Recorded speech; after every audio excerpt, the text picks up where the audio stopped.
उल्टी में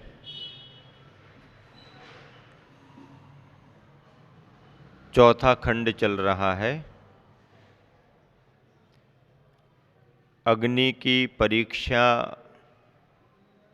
चांदी सी राख, कोयले जल जल करके राख बन जाते हैं और राख में यदि शुभ्रता उजलापन रहता है तो श्रेष्ठतम अग्नि मानी जाती है और ईंधन भी पचने वाला अच्छा माना जाता है। इस खंड ने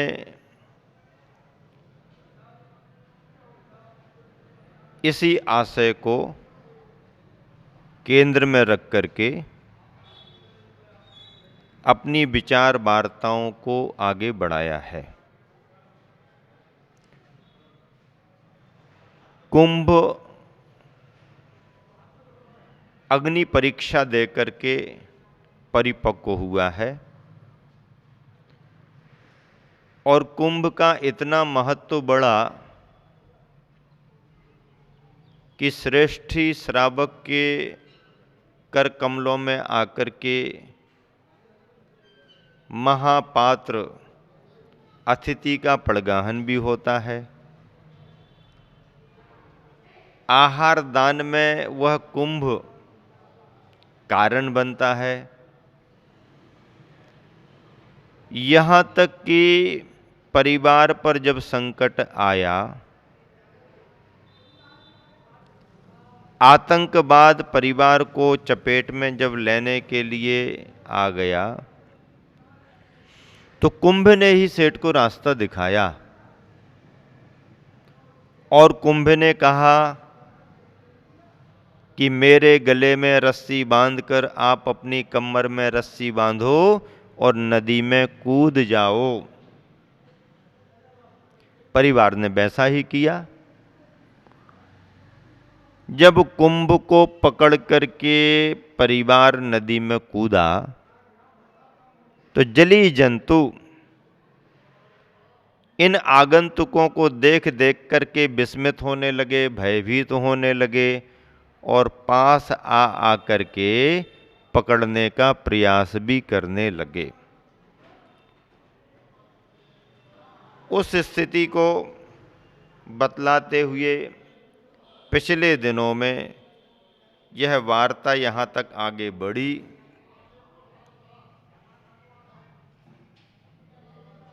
जिनके व्याघ्र सम भयानक जबड़ों में बड़ी बड़ी टेढ़ी मेढ़ी तीखी दंत पंक्तियां चमक रही हैं, जिनकी रक्त लोलुपी लाल रसना बार बार बाहर लपक रही है, विषाक्त कंटक वाली ऊपर उठी पूंछ है, जिनकी ऐसे मांसभक्षी महामगरमच्छ भोजन गवेषणा में रत परिवार के आसपास सिर उठाने लगे हैं।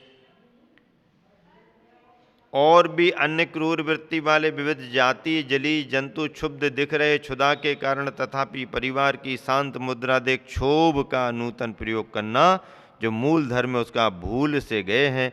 उनकी वृत्ति में आमूलचूल परिवर्तन सा आ गया है। भोजन का प्रयोजन ही छूट गया और जैसे भगवान को देखते ही भक्त के मन में भजन का भाव फूट गया है।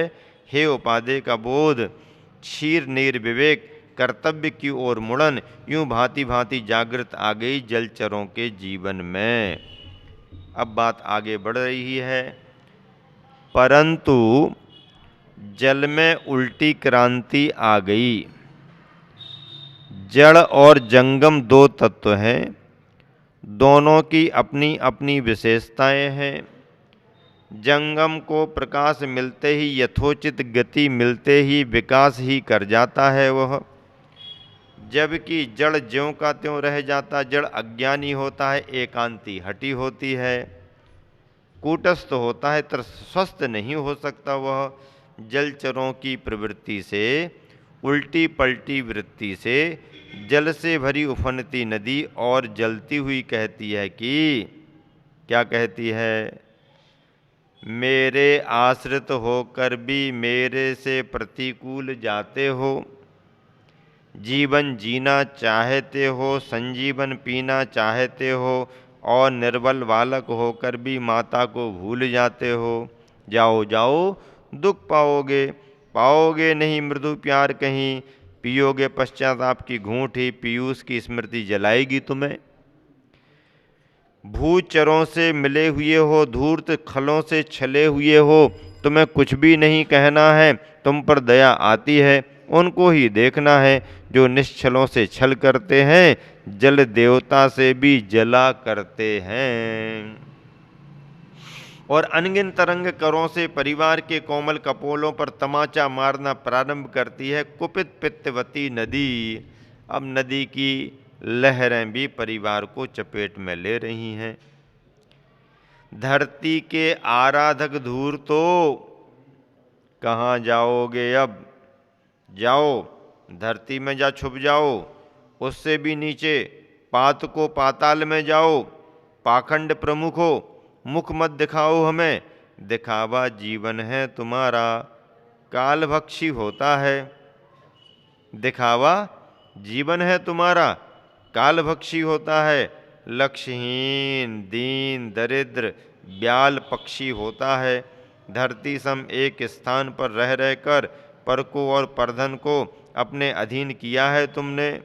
ग्रहण संग्रहण रूप संग्रहणी रोग से ग्रसित हो तुम, इसलिए क्षण भर भी कहीं रुकती नहीं मैं। पर संपदाएं मिलने पर भी उसको मैंने स्वप्न में भी ना ली। यहाँ पर कुछ चर्चाएं आ गई हैं। एक कालभक्षी शब्द आया है। वैसे भक्षी के रूप में तो कई शब्द सुने हैं, पर कालभक्षी शब्द का एक प्रयोग अपने आप में नएपन को लेकर के है। और ये शब्द मुझे इसलिए याद में आ गया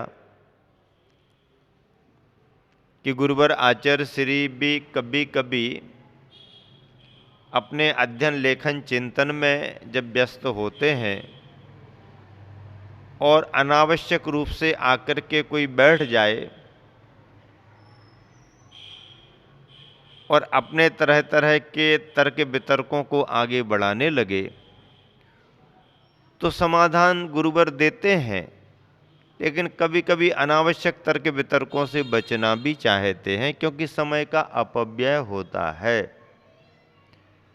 और कुछ लोग टाइम पास करने जैसी बातें करने लगते हैं, तो आचार्य श्री ऐसे लोगों को कहते हैं कि ये कालभक्षी होते हैं, समय को खाने वाले होते हैं।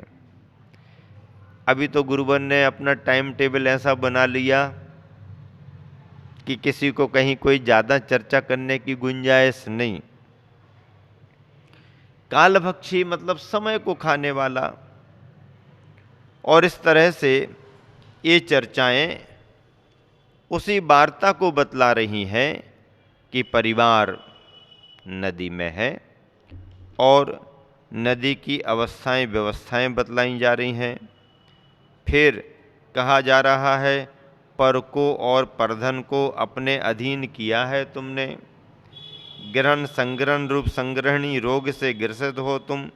संग्रहणी रोग जो होता है वो ग्रहण संग्रहण रूप माना जाता है, इसलिए क्षण भर भी कहीं रुकती नहीं मैं। पर संपदाएं मिलने पर भी उसको मैंने स्वप्न में भी ना ली, और अपनी उदारता दिखाने किसी स्वार्थ या यश लोकैषणावश दूसरों को ने ना दी। तभी तो हमें संतों ने सार्थक संज्ञा दी, ना ली न दी। ना हमने ली है, ना हमने किसी को दी है, इसलिए हमें नाली कहा गया और इसीलिए हमें नदी कहा गया। हमसे विपरीत चाल चलने वाले दीन होते हैं। हमसे विपरीत चाल चलने वाले दीन होते हैं। कुछ शीतलाचारी साधुओं को बहता पानी और रमता जोगी इस सूक्ति के माध्यम से सही दिशा बोध मिला है। कुछ शीतलाचारी साधुओं को जो एक जगह रुकना पसंद करते हैं, ज़्यादा समय तक रुकना पसंद करते हैं, चर्या में शैथिल्य रखते हैं, ऐसे उन साधुओं को लक्ष्य करके कहा बहता पानी रमता जोगी। इस सूक्ति के माध्यम से सही दिशा बोध मिला है। इससे बढ़कर भला और कौन सा वह आदर्श हो सकता है संसार में। इस आदर्श में अब अपना मुख देख लो। आदर्श दर्पण को भी कहते हैं, आदर्श एक श्रेष्ठता को भी कहते हैं। इस आदर्श में अब अपना मुख देख लो और पहचान लो अपने रूप स्वरूप को।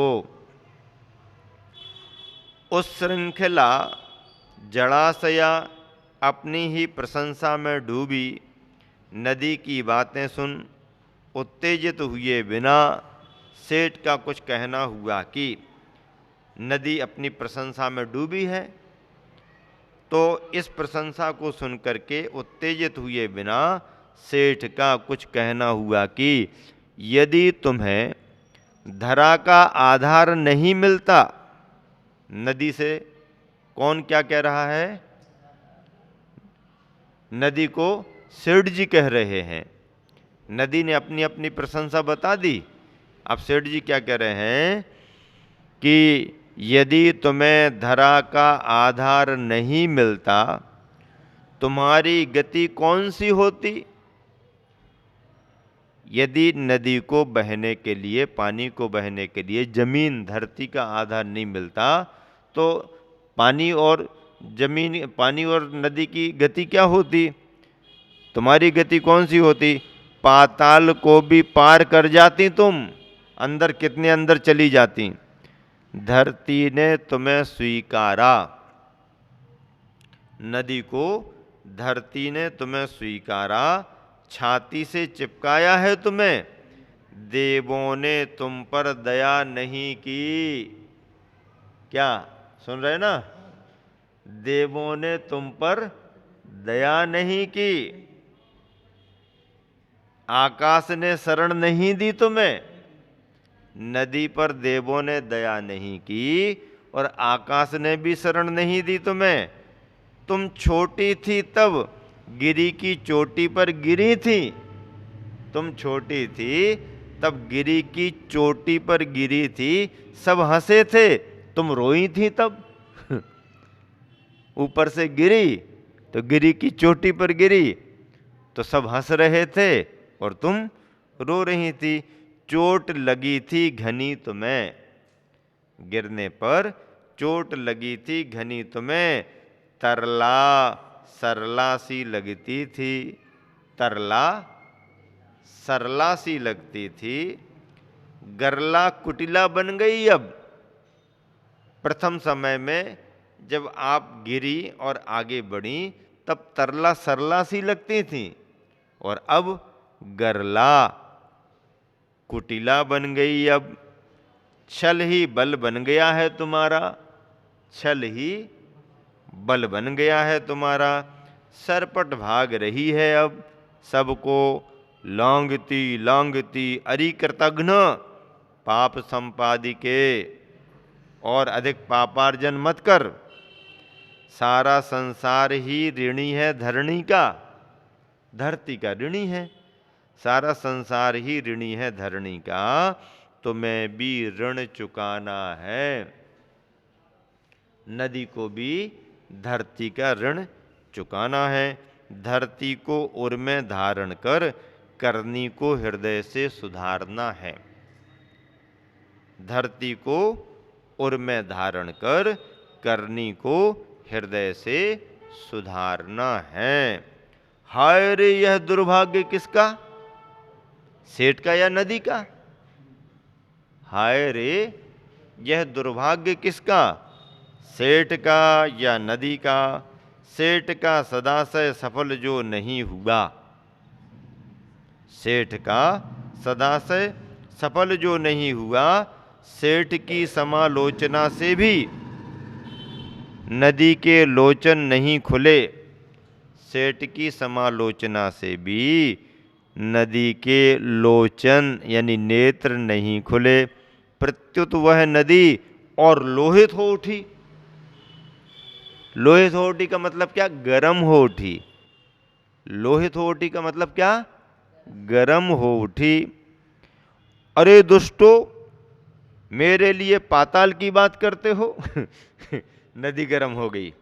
क्या कहती है, अरे दुष्टो, मेरे लिए पाताल की बात करते हो, अब तुम्हारा अंत दूर नहीं, और भंवरदार दिशा की ओर गति, और भंवरदार दिशा की ओर गति, सब ओर से आकृष्ट हो आ आकर जहाँ पर सब कुछ लुप्त होता है, भंवर बनती है नदी में, वहाँ पर सब अंदर जाता है, लुप्त होता है, जहाँ पर स्वयं को परिक्रमा देता, ऊपरिल जल नीचे की ओर, निचला जल ऊपर की ओर अति तीव्र गति से जा रहा है, आ रहा है, जहाँ का जल तत्व भूतत्व को अपने में समाहित कर अट्टहास कर रहा, जहाँ पर कुछ पशु, कुछ मृग, कुछ अहिंसक, कुछ हिंसक, कुछ मूर्छित, कुछ जागृत, कुछ मृतक, कुछ अर्धमृतक, अकाल में काल के कवल होने से, अकाल में काल के कवल होने से सबके मुखों पर जिजीविषा बिखरी पड़ी है। अकाल में काल के कवल होने से सबके मुखों पर जिजीविषा, जिजीविषा यानी जीने की इच्छा बिखरी पड़ी है। सबके सब विवश हो बहाव में बहे जा रहे हैं, सबके सब विवश हो बहाव में बहे जा रहे हैं। देखते देखते सामने से ही एक विशालकाय हाथी बहता बहता आया, जिसकी पीठ पर बैठा है एक प्रोण सिंह। हाथी बह के आ रहा, उस पर बैठा सिंह, भीषण भविष्य से भयभीत, सिंह भी भविष्य से भयभीत हो रहा है, और भंवर में फंसकर एक दो बार भ्रमता भंवर के उदर में त्रोहित हुआ। सबल हो या निर्बल, जहाँ पर किसी का बल काम नहीं कर रहा है, सब बलों का बलिदान। घटती घटना को देखकर परिवार का धैर्य कहीं घट ना जाए और उसका मन कहीं ध्रुव से हट ना जाए, यूं सोचता हुआ सा कुंभ ने नदी को ललकारा। हर जगह कुंभ परिवार का मार्गदर्शक बना हुआ है, हर जगह कुंभ साथ दे रहा है, परिवार को रास्ता दिखा रहा है, परिवार का संरक्षक बन गया है। जिस कुंभ के लिए सेठ बाजार से खरीद करके लाया था, देखो, जिस कुंभ के लिए सेठ बाजार से खरीद करके लाया था केवल इस भाव से कि अतिथि का पड़गाहन करना है।